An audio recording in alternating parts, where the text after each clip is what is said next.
Olá, eu sou Joaci Júnior, seu professor de Geografia, e esse é o Plano de Estudo Tutorado PET, volume 2 de Geografia.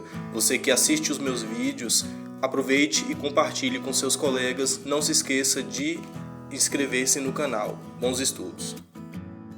Esse vídeo é para você, estudante do segundo ano do ensino médio, e na semana 4 o tema é Agropecuária e Meio Ambiente. Nesse vídeo você vai entender como as atividades agropecuárias interferem no ambiente natural e muitas vezes promovem a redução da biodiversidade nas áreas onde são desenvolvidas. Bons estudos!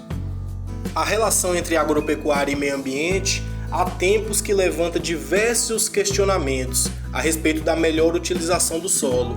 A agropecuária compreende a pecuária, que é a criação de animais, e a agricultura, que é o cultivo de espécies vegetais destinadas à alimentação humana ou não.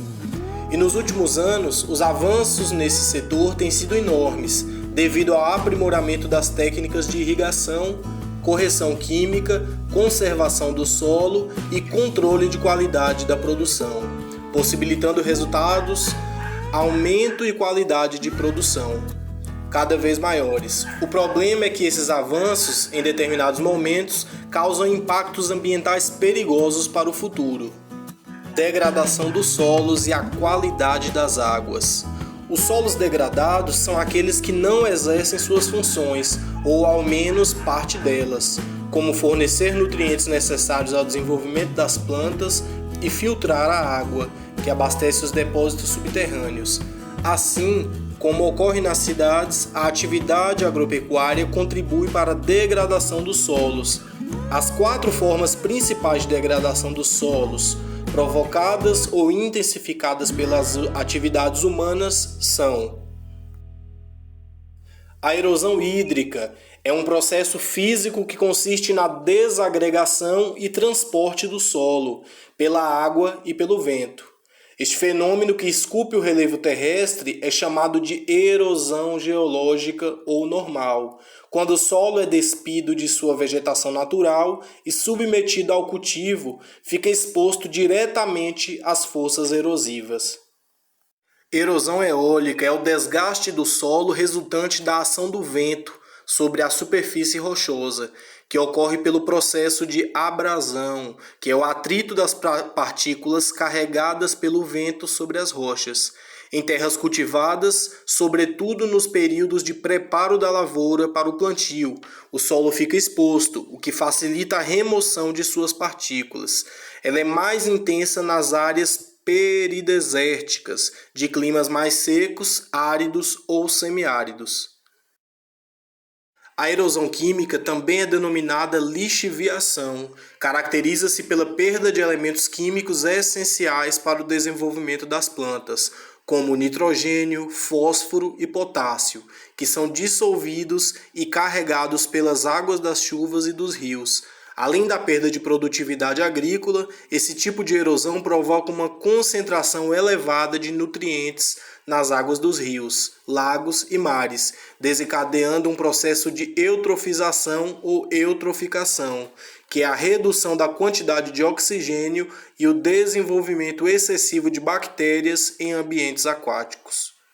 Compactação do solo é uma forma de degradação física do solo que é causada pela compressão das camadas superficiais, com a passagem de máquinas, que são tratores, colheitadeiras, ou em menor escala pelo pisoteio do gado nas pastagens, o que pode dificultar e até mesmo impedir a infiltração da água no solo, aumentando o escoamento superficial e a erosão hídrica. Além disso, reduz a oxigenação dos horizontes superficiais e, consequentemente, diminui a atividade biológica de micro-organismos, animais e vegetais essenciais para manter a fertilidade natural e a oxigenação do solo, uma vez que produzem a necessidade de aplicação de adubos químicos.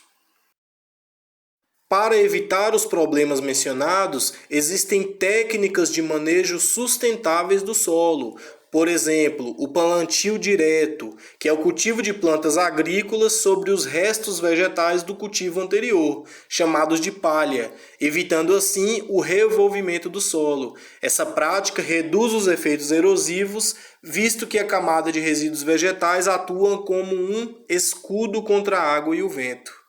Rotação de culturas é a alternância entre o que é plantado numa mesma área, evitando o desgaste nutricional do solo e seu desequilíbrio químico e biológico. Pode-se, por exemplo, plantar soja numa safra e depois alternar para o plantio de milho, escapando assim da prática da monocultura, que é tão prejudicial à vida e à conservação do solo. A integração lavoura-pecuária-floresta é uma forma de rotação de cultura, só que mais complexa. Nela, o agricultor alterna entre o plantio da lavoura, o plantio de pastagem para o gado e combina essas duas culturas com o plantio de árvores, como eucalipto ou espécies nativas. As curvas de nível. O plantio em curvas de nível consiste na produção ordenada por meio de linhas com diferentes altitudes do terreno. Essa técnica é essencial para áreas íngremes. O processo ajuda a conservar o solo contra erosões e contribui com o escoamento da água da chuva, fazendo com que ela se infiltre mais facilmente na terra e evite os deslizamentos.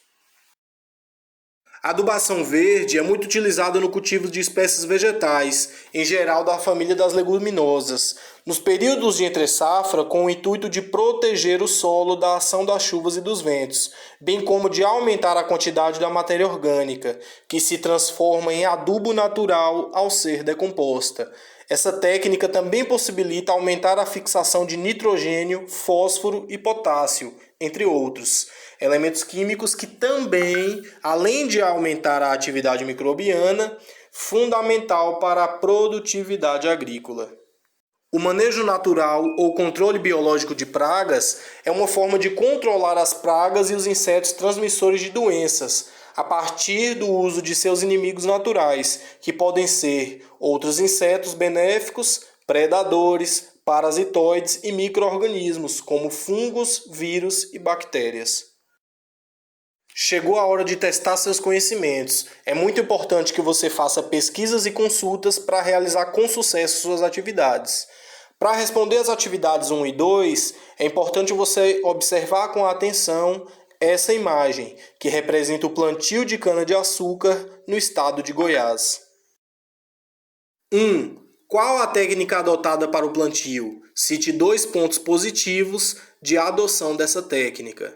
2. Quais impactos ambientais essa técnica permite ao agricultor ou produtor rural reduzir em sua propriedade? Para responder à atividade 3, é importante você observar essa forma de erosão, essa imagem. A. Qual o problema ambiental representado na imagem? B. Como as práticas agrícolas podem intensificar esse problema? E C. Cite uma técnica de manejo que auxilia na redução desse problema. 4. Imagine que você é um engenheiro agrônomo e foi procurado por um produtor rural para resolver o problema da erosão química em sua propriedade.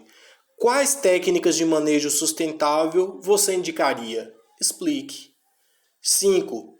Crie 3 dicas para que a agropecuária possa ser mantida, conservando o meio ambiente. Chegamos ao final de mais uma explicação do Plano de Estudo Tutorado de Geografia, volume 2. Bons estudos, estou à disposição no WhatsApp de segunda a sexta-feira, das 7 às 17h30, para sanar suas dúvidas. Inscreva-se no canal, indique para seus colegas e bons estudos.